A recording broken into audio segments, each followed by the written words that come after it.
Hello दोस्तों, मेरा नाम सौरभ कुमार और आपका स्वागत है हमारे जावास्क्रिप्ट के ज़बरदस्त ट्यूटोरियल में।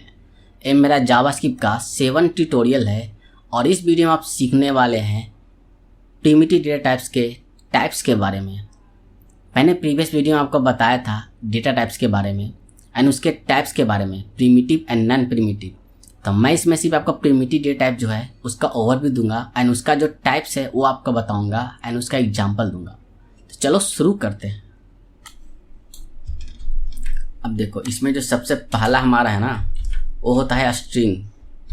अब स्ट्रिंग डेटा टाइप्स क्या है तो देखो, सबसे पहले मैं स्क्रिप्ट बना लेता हूँ। आपको पता है कि हम जो भी जावास्क्रिप्ट का कोड करते हैं वो स्क्रिप्ट टैग के अंदर ही करते हैं।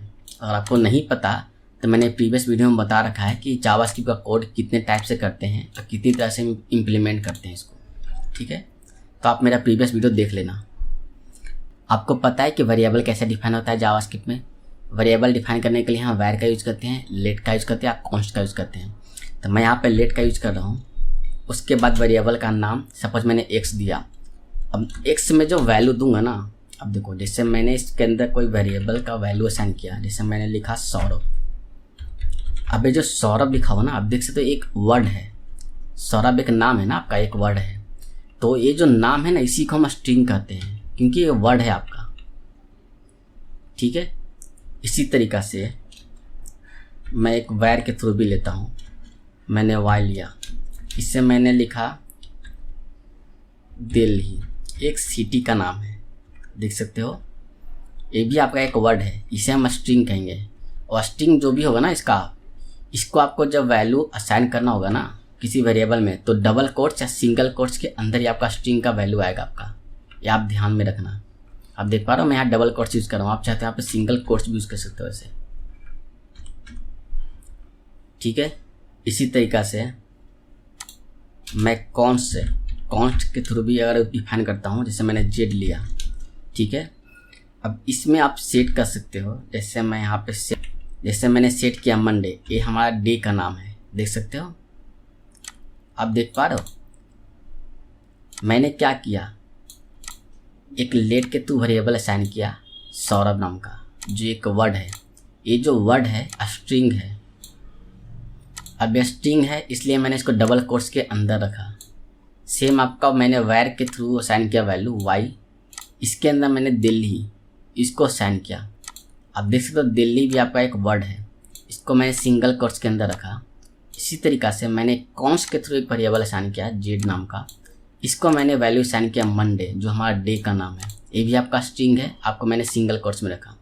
आप इसको ऐसा नहीं रख सकते हो, बिना कोट्स का नहीं रख सकते। देखो अगर आप बिना कोट्स का रखोगे ना, अब देखो ये वर्क नहीं करेगा आपका, क्योंकि ना ये एरर देगा आपको।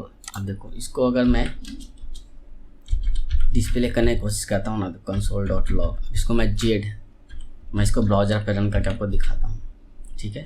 अब मैं इसको ब्राउज़र पे रन करने का कोशिश करता हूँ। अब देखो मैं इसको इंस्पेक्ट कर लेता हूँ, मैंने कंसोल में रख रखा है। अब देखो एरर देगा, देख पा रहे हो कंसोल में हमारे एरर आ रहा है मंडे नोट डिफाइन। ऊपर में लिख रहा है अनकाउंट रेफरेंस एरर, ठीक है। उसके बाद लिख रहा है मंडे नोट डिफाइन। मैं आपको जूम करके दिखाता हूँ। देखो यहाँ पे क्या एरर आ रहा है, uncount reference error, Monday is note define. अब भाई मंडे क्यों डिफाइन नहीं है, देखो जबकि मैंने यहाँ मंडे डिफाइन कर रखा है। पता है क्यों? क्योंकि ये हमारा मैंने वर्ड है, हमारे स्ट्रिंग है, इसको मैंने सिंगल कोट्स या डबल कोट्स के अंदर नहीं रखा है, इसलिए ना ये एरर दे रहा है। अगर इसके जगह पर मैं कोई नंबर दूँ ना, जैसे मैं 2 3 कोई नंबर दे रहा हूँ, ये नंबर आपका है। अब देखो ये वर्क करेगा, देख पा रहे हो प्रॉपर वर्क कर रहा है। इसी तरीक़ा से मैं यहाँ पे जो नाम है ना अपना, अब देखो ये भी वर्क नहीं करेगा। अब इसको मैं सिंगल कोट्स या डबल कोट्स के अंदर रख दूँ ना, अब ये वर्क प्रॉपर करेगा। देखना, देख पा रहे वर्क कर रहा है। इससे आप ध्यान रखना, जब भी आपका स्ट्रिंग का कोई वैल्यू होगा ना, तो आपको सिंगल कोट्स या डबल कोट्स इसके अंदर ही आपको स्ट्रिंग का वैल्यू आएगा। ये तो आप समझ में आएगा कि स्ट्रिंग किसे कहते हैं। अब हमारा नेक्स्ट एग्जाम्पल आता है नंबर का, ठीक है। ये सारे एग्जाम्पल आपका स्ट्रिंग का है, ठीक है। string, ये स्ट्रिंग के एग्जाम्पल है। देखो आप इसको नोट भी कर सकते हो, ठीक है। ये स्ट्रिंग एग्जाम्पल है। अब जो प्रिमिटिव डेटा टाइप्स का दूसरा टाइप्स था नंबर, तो मैं इस नंबर को लिख लेता हूँ, ठीक है। सबसे पहला स्ट्रिंग था, मैंने आपको बता दिया कि स्ट्रिंग किसे कहते हैं। फिर नेक्स्ट आता है हमारा नंबर, ठीक है। अब नंबर की एग्जांपल लेता हूँ, जैसे मैं लेट के थ्रू एक वेरिएबल असाइन करता हूँ, लेट ए में मैंने डाल दिया यहाँ पे 5, ठीक है। अब देख पा रहे हो ये 5 हमारा नंबर है, ठीक है। इसी तरीक़ा से मैं वैर के थ्रू भी कुछ असाइन कर सकता हूँ, जैसे मैंने वैर बी लिया, इससे मैंने 10 दे दिया, देख पा रहे हो। फिर आपका कॉन्स्ट के थ्रू मैंने वैल्यू असाइन किया, कॉन्स्ट सी, इस पर मैंने 100 दे दिया।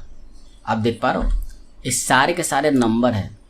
ये जो नंबर है ना, इसको आपको ऐसे ही लिखना है, इसको कोई सिंगल कोट्स या डबल कोट्स के अंदर नहीं रखना है, क्योंकि आप इसको सिंगल कोट्स या डबल कोट्स के अंदर रखोगे ना ये, फिर ये आपका नंबर नहीं स्ट्रिंग होगा। ये समझ में आया? देखो जैसे मैंने कोई लेट के थ्रू एक वेरिएबल असाइन किया, उसमें मैंने नंबर रखा, उस नंबर को मैंने सिंगल कोट्स या डबल कोट्स के अंदर रख दिया, तो इसका टाइप ना चेंज हो जाएगा आपका। इसलिए हम जब भी नंबर को लिखते ना है तो ऐसे ही लिखते हैं, बिना सिंगल कोट्स या डबल कोट्स के।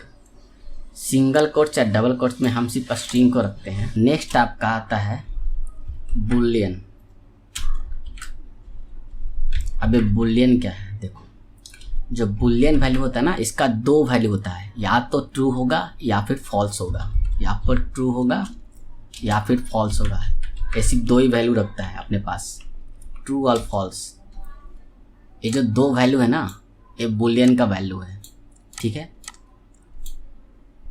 अब ये ट्रू और फॉल्स कैसे होगा? देखो जैसे सपोज मैंने कोई वेरिएबल असाइन किया लेट, इसके अंदर मैंने वैल्यू रखा, जैसे मैंने रखा डेटा, इसके अंदर मैंने लग दिया यहाँ पे ट्रू।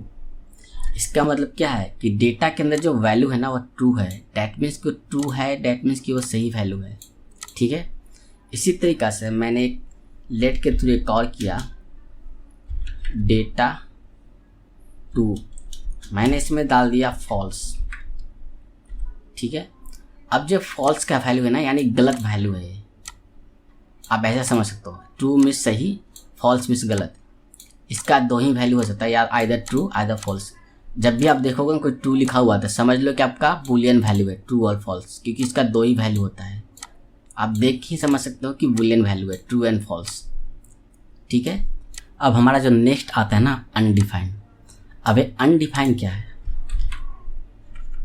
अब देखो अनडिफाइंड जो टाइप होता है ना प्रिमिटिव का, ये तब होता है जैसे सपोज मैंने कोई वेरिएबल असाइन किया, उसको वैल्यू इनिशियलाइज नहीं किया, उस केस में अनडिफाइंड आता है। देखो मैं एग्जांपल दूँ, जैसे मैंने एक वैर के थ्रू कोई वेरिएबल असाइन किया, जैसे वैर माय नेम लेता हूँ, ठीक है। अब मैं इसको कोई वैल्यू असाइन नहीं करता हूँ, देखो मैं सीधे इस पर प्रिंट करता हूँ console.log, माय नेम को मैंने कोई वैल्यू दिया नहीं, ठीक है। ध्यान से देखो, मैं इसको डिस्प्ले करने की कोशिश करता हूँ। अब देखना, देख पा रहे हो अनडिफाइंड आ रहा है। माय नेम है ना, मैंने इसको कोई वैल्यू दिया ही नहीं।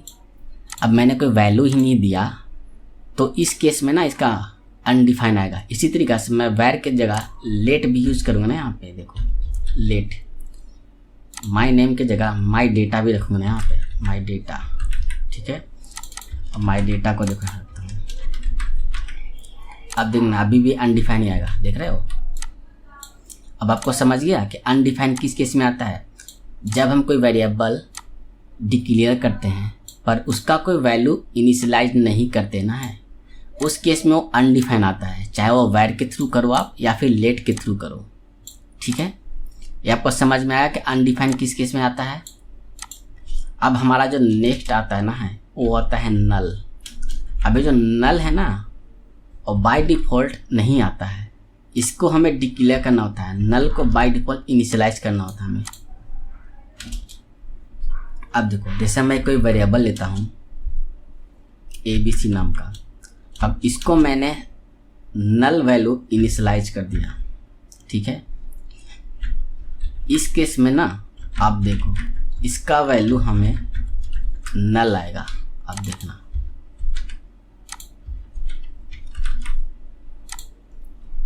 आप देख सकते हो इसका वैल्यू नल आ रहा है। अच्छा इसको मैं हटाता हूँ अनडिफाइंड वाले को, ठीक है। अब इसका वैल्यू नल आ रहा है कि नल ना इनिशियलाइज होता है। जब तक इसको आप इनिशियलाइज नहीं करोगे ना किसी के अंदर तो नल बाय डिफ़ॉल्ट नहीं आएगा।